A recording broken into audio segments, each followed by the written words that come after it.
Hello and welcome to my channel. If you're new here, what I like to do is to create videos that I would have found useful when I first started going out and buying precious metals, gold, silverware at garage sales. And today's video is my attempt to actually show close-ups of markings, specifically so that I can help you to identify gold earrings. So without further ado, let's see if we can make this work.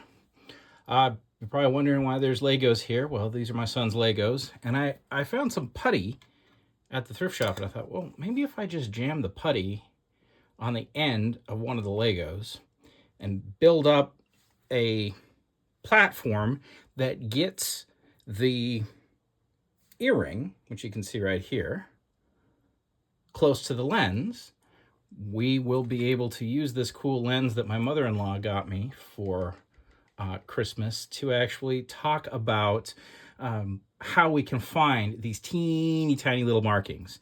So what we'll actually be using here, in addition to a beer, because I thought I would share my last beer with you. We are doing the no sugar thing, and that means that I don't get to drink any more beer for this year. So this is one of the last ones that's in the fridge. So what I have here is I have a whole bunch of gold earrings. And the main thing that I have found with these is that once you have confirmed that it's not magnetic, and I'll show you with a little magnet here, just check to see if these things are not magnetic. Then you can go on to checking to see if they're gold or silver. I have a bunch here, and you'll see in another video, I think I've gotten good at putting the little pip there, I think. But all of these are not gold. You can see they just fly up to the magnet like nobody's business. So that's a really quick way to sort through a lot of these earrings. And these earrings aren't something that's... I like to gather them up because I find it fun. But the truth is, it would be kind of rude to try to sell these to a gold dealer because this is a lot of little teeny itsy bitsy gold to test and confirm as being gold. So for me, this is just kind of my little stash. And if anyone wants earrings, this is where they get them from. I give these away pretty much to babysitters mostly. When babysitters need a little tip on top of having taken care of my children, I'll open this up and let them dig through it. This side is all singles. The other side is actually pairs. But what I really want to show is how to figure out where the markings are on your earrings, because you might have a jewelry box that's full of earrings, and some of them are yours, and some of them maybe are somebody else's, and maybe they got mixed up, or maybe they're grandma's earrings, or maybe you're at the thrift shop and there's a bunch of earrings there and you're thinking, which one of these might be gold? Or more importantly, what might be a real stone? What might be a diamond earring? Now, you're not going to put a diamond in something that's not a precious metal. And that's why we want to know where the markings for these precious metals are. And these markings are incredibly valuable to us because they're so difficult to find, but so difficult to put on that somebody isn't going to bother stamping, a trash earring with 14 karat. There's not enough here to really fake. And I mean, never say never. Maybe somebody does fake these, but I can't imagine them going through all that trouble. The return on investment for faking an earring like this seems like it would be extremely low. And I suspect that they've got better things to fake. So let's go ahead and continue. I'm going to attach this up. Let me pause the video while I do that, and we're going to see if we can go through over here and show you what the markings on these look like so that you can identify your own gold with one of these, jeweler's loop. These are very cheap. You can grab these off of Amazon. They're only a few bucks anymore. And I highly suggest one like this that is lighted. The light is incredibly useful. Obviously, you're not going to be using a lens like this on your camera to try to identify these, but you can go through any jewelry that you want to with that loop and look for these markings. And I I'll tell you, I find these things a lot. They are very easy to lose, and therefore there's a lot of them out there. And after a whole lot of fiddling around and playing around with some lights, we're back. I believe you can see the mark right there for this one, which is 14 karat. Now, one of the things I want to point out is I've had to really play around with this and play around with the light, as you can see here, to get it to show up. Now that is an itsy bitsy little marking. It's clear as day under the right light and the right magnification, and when it's cleaned up a little bit. But some of these can get really, really dirty.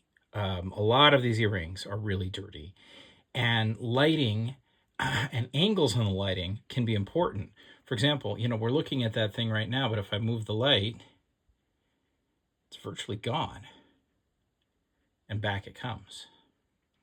So when you're looking at these things, what you do is you start turning it around until you see something that looks like it could be a mark, and then you try playing with your light, whatever your light source is, back and forth until it shows itself. So what I'd like to do at this point is I'm just going to go ahead and grab, since my child's rig seems to work here, I'm going to grab some other earrings, and we will just see what kind of markings we can find on them. I'm grabbing these at random out of my earring bin there, and then we'll just put them in this putty. There we go. And these should all be gold, unless I made a mistake somewhere along the line. Let's set that like that. There we go. What do we got? Ah, there is a mark there. You see it? Right there, we have 585. Let's see if I can get the light to show it up good. And 585 is typically a popular European mark for 14 karat, because 14 karat is 58.5% gold. So that one is also 14. Let's just keep having us a look-see. I wonder what the stones look like with this, too.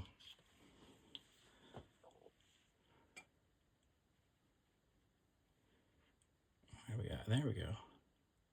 Hey, it looks pretty good. All right, let's see what we have here. I'll just put that in. Try to make it, there we go. Ah, I think with that light you can see where there's some marking on it already.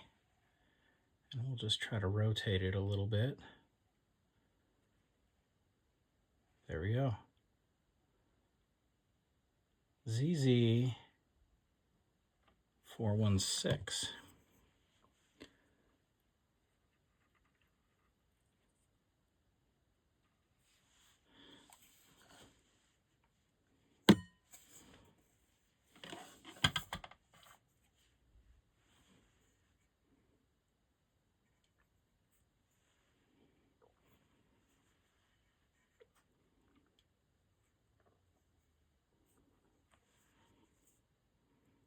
See if we get that mark faced up. There it is.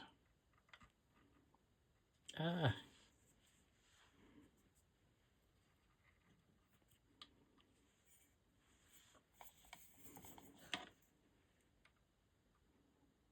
There you go. ZZ and 416 should be, which would indicate that it's 10 karat, because 10 karat is 41.6% gold. Now I'm only going to go through a couple more of these, and the reason for that is I think you've got the point. I will see if I can't get something different. This kind of earring, I'm not sure if I can get this to stick, but I'll try to get it to stick to my sticky stuff here, so that you can see it's not just these little studs.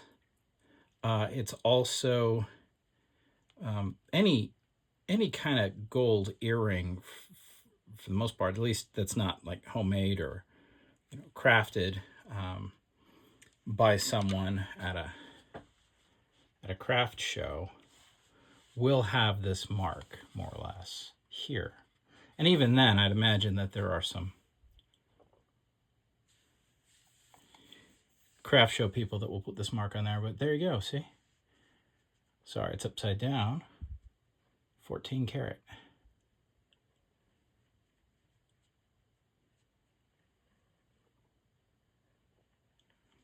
So when you are looking to identify your gold earrings, this is the method by which you can do it pretty easily. If you've got a decent loop, if your loop isn't so good, you might find this hard to do. But in pretty much every case that I have ever found of an actual gold earring, and we'll do another one here. Let's see if you can see this guy. It's a pearl with a loop. See if I can cram this one into this contraption for you.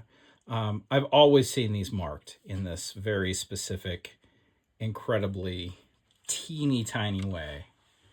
There we go.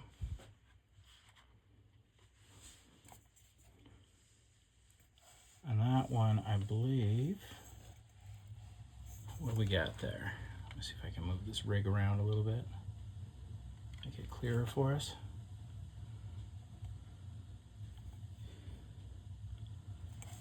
So if you have some gold earrings and you're doing this, don't get frustrated that you can't easily read what's going on.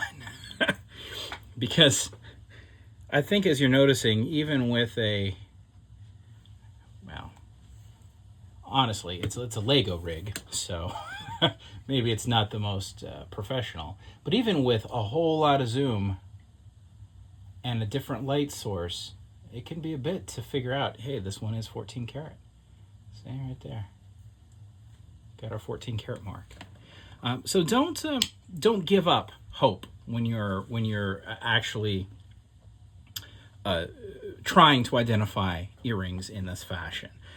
There are a lot of them out there.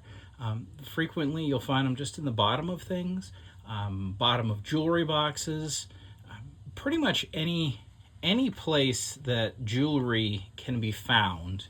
You can find itty little bits of earrings, and they can be probably not profitable because honestly, they're so tiny, and you're not really going to sell them to a gold buyer for the most part, because it would take forever to go through each and every one and verify what they are.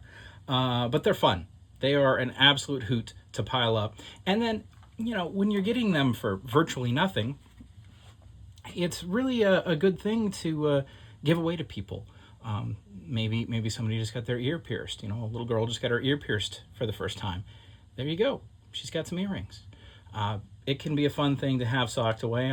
I think I mentioned it in the beginning of the video, although it took me a long time to set up this rig, so I've forgotten if I did. But I like to give these away as tips to our babysitters. So if you enjoyed this video, please go ahead and like, subscribe, and leave a comment. If there's anything you'd like to know about little markings, I feel like this rig is not the best rig, but for my purposes, I think it's working out fairly well. And I should be able to get close onto other kinds of markings. So if there's other kinds of markings you have questions about, and you'd like a close-up, I can see if there's any of those types of things in my dragon hoard, and we can try to get some close-ups of those markings. Yeah, just leave a comment if that's something you'd like. Otherwise, I hope you can use this information to go out and find yourself some treasure. Have a great day.